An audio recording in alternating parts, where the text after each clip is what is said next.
Holy 10 naJT Volts voburana kuTwitter kuX mushure mekunge Holy 10 anyora kuti iye if I wasn't there Junius Praga will be bigger than JT Volts. Aenderera mberi Holy 10 akidedzera kuti iwe nemanager yako muri useless. Zvinova izvo zvisina kufadza JT ane mawani abva adedzera kuti hamukwanisi kungoita life yenyu here nhai bamudiki.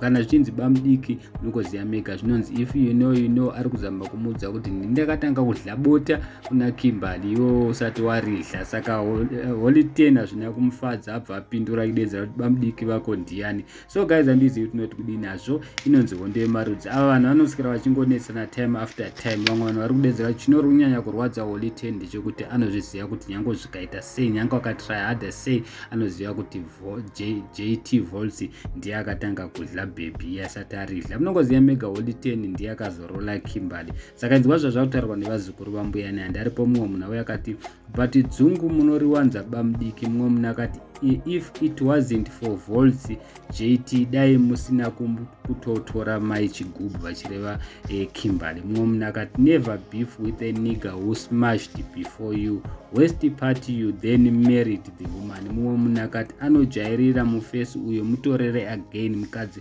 Mumwe munhu akati hapana chinhu chinorwadza sekudyirwa mukadzi, no matter how hard you try kuhide bitterness it will not work. Vamwe vari kudedzera kuti Holy 10 ari right kuti aite zvaari kuita because ngoma yaJT Volts iri kuboha. JT Volts abura ngoma nhasi, saka vanhu vari kudedzera kuti zviri right zviri kuitwa naHoly 10 ndokuti ngoma yacho tinoiteerera. Vamwe vari kudedzera kuti Holy 10 ari kurwadziwa nekuti ngoma yake album rake harina kurira. So guys, handizivi tinoti kudii nazvo, asi for truth to be told Holy 10 munoziva kubvira kare aingoti kana kakanda ngoma dzake 3-4 days dzine dzatodarika 500,000 kana dzatokuma-million. Saka idzi dzaakabura paalbum dzakatotadza kusvika even pa500,000 nyango pamita pacha. Saka anogona kunga vanhu vachitaura chokwadi vese